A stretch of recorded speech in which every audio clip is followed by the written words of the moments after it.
This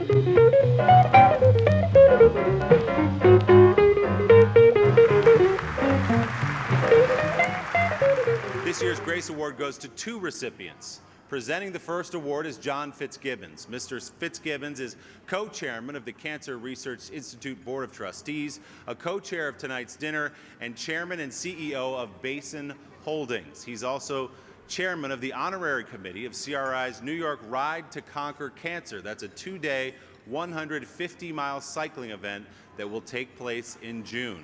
Ladies and gentlemen, Mr. John Fitzgibbons.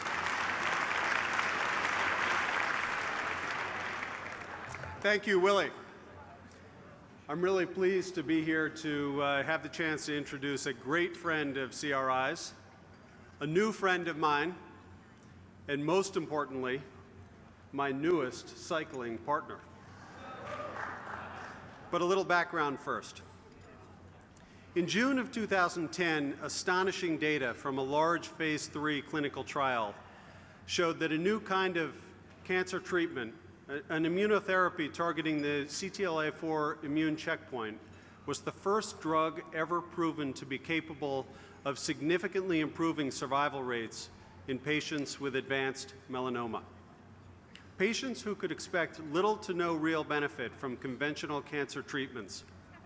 Patients with no other options and little hope for survival were experiencing complete and durable remissions of their tumors. This pivotal study blew open the gates on active immunotherapy. FDA approval of the drug, as many of you know called Yervoy, came the following year, and other checkpoints surged to the front lines of clinical cancer research. Tonight, we honor the company that brought this drug, the first of its kind to market, Bristol-Myers Squibb. Bristol-Myers Squibb is a leader and innovator in immuno-oncology drug research and development. The company's broad and deep pipeline of promising immunotherapies in clinical trials is giving new hope to patients in more than 20 different types of cancer. Spurred by the success of its first checkpoint inhibitor, Bristol-Myers Squibb has a second checkpoint in late-stage development targeting the PD-1 pathway we've heard about earlier.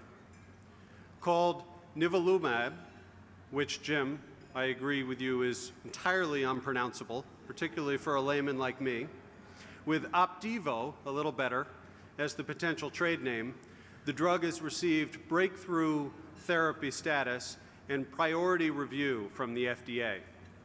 Bristol-Myers Squibb has a broad global development program to study nivolumab and multiple tumor types consisting of more than 35 trials as monotherapy or in combination with other therapies, in which more than 7,000 patients have been enrolled worldwide. Among these are several potentially registrational trials in non-small cell lung cancer, melanoma, renal cell carcinoma, head and neck cancer, glioblastoma, and non-Hodgkin's lymphoma. Bristol-Myers Squibb has also been a generous friend to the Cancer Research Institute's work. For nearly 2 decades, Bristol-Myers Squibb has supported CRI-funded research and scientific meetings.